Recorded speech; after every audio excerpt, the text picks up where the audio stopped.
आज आपण एकदम चटपटीत असे बटाट्याचे फ्रेंच फ्राईज करणार आहोत। हे फ्रेंच फ्राईज आपण डीप तेलामध्ये तळणार नाही।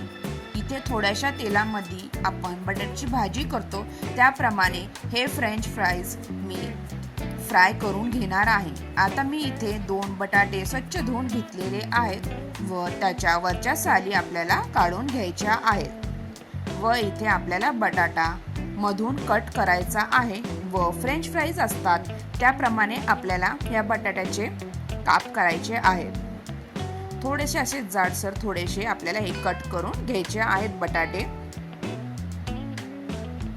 व फ्रेंच फ्राईज सारखे उभे उभे आपल्याला हे कट करून घ्यायचे आहेत।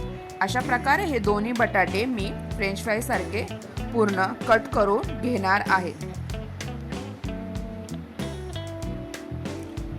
मुलांना तुम्ही जर असे फ्रेंच फ्राईज सारखे हे बटाट्याचे काप तुम्ही करून दिले भाजीप्रमाणे तरीही चपाती बरोबर मुलं हे बटाटा आवडीने खातात व नुसताही त्यांना खायला आवडतो।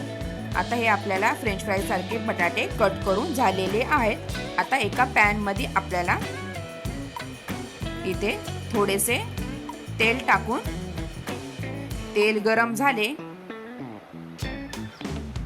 तर मी इथे थोडेसे तेल टाकलेले आहे। आता हे तेल गरम झाले की आपण जे बटाट्याचे काप केले होते ते काप आपल्याला या तेलामध्ये फ्राय करून घ्यायचे आहेत। आता बटाटा पूर्ण मी या तेलामध्ये टाकणार आहे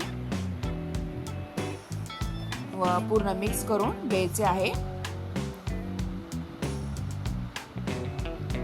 छानपैकी तेलामध्ये मिक्स झाले की मी इथे हा बटाटा 5-10 मिनिट असे झाकण लावून ठेवणार आहे। 5-10 मिनिटांत तुम्ही इथे बघू शकता चांगले खरपूस असा हा बटाटा भाजला गेलेला आहे व बटाटा शिजायला वेळही लागत नाही। आता इथे आपल्याला इथे चवीनुसार मीठ टाकायचे आहे व अजून 5 मिनिटं हा बटाटा असाच आपल्याला परतून घ्यायचा आहे। आता इथे 1 चमचा एवढी हळद व इथे तिखट मुलं आवडीने जसे तिखट खात असतील तसे तुम्ही इथे तिखट ॲड करू शकता। तर मी इथे 1 चमचा एवढे लाल तिखट टाकलेले आहे। ते चांगले मिक्स करून घ्यायचे आहे। छानपैकी हे फ्रेंच फ्राईज खायला खूप टेस्टी लागतात। झटपट अशी भाजी टाईप पण तुम्ही असे मुलांना करून देऊ शकता, चपाती बरोबर मुलं आवडीने खातात। तर छानपैकी आता हा बटाटा मी 5 मिनिटं असाच परतून घेणार आहे व आता झाकण लावून मी असाच अजून थोडा वेळ हा बटाटा शिजून देणार आहे। तर 5 मिनिटानंतर तुम्ही इथे बघू शकता बटाटा चांगला फ्रायही झालेला आहे व बटाटा इथे आपला शिजलाही आहे।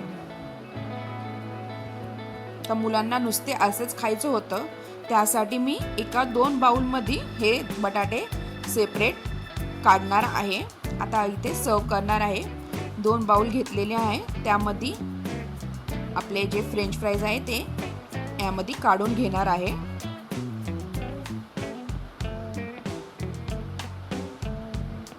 छानपैकी हा बटाटा इथे शिजलेला आहे। बटाटा शिजायला वेळ लागत नाही।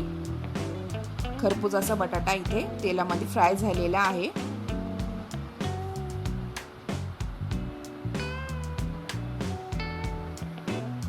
आता मी इथे मेयोनीज टाकणार आहे। इथे आपल्याला मेयोनीज, सॉस व ऑरिगॅनो टाकायचा आहे। हे सगळे टाकले की छानपैकी मिक्स केले तर चटपटीत असं हे बटाट्याचे फ्रेंच फ्राईज खायला खूप टेस्टी लागतात। इथे मेयोनीज टाकून झाल्यानंतर आपल्याला इथे वरतून सॉस टाकायचा आहे। तुमच्या आवडीप्रमाणे तुम्ही मेयोनीज सॉस हवा असेल तर टाकू शकता व वरतून आपल्याला इथे ऑरिगॅनो टाकायचा आहे। छानपैकी आपल्याला इथे French fries, potato French fries इथे रेडी झालेले आहेत। इथे माझी मुलं ही खूप आवडीने खातात।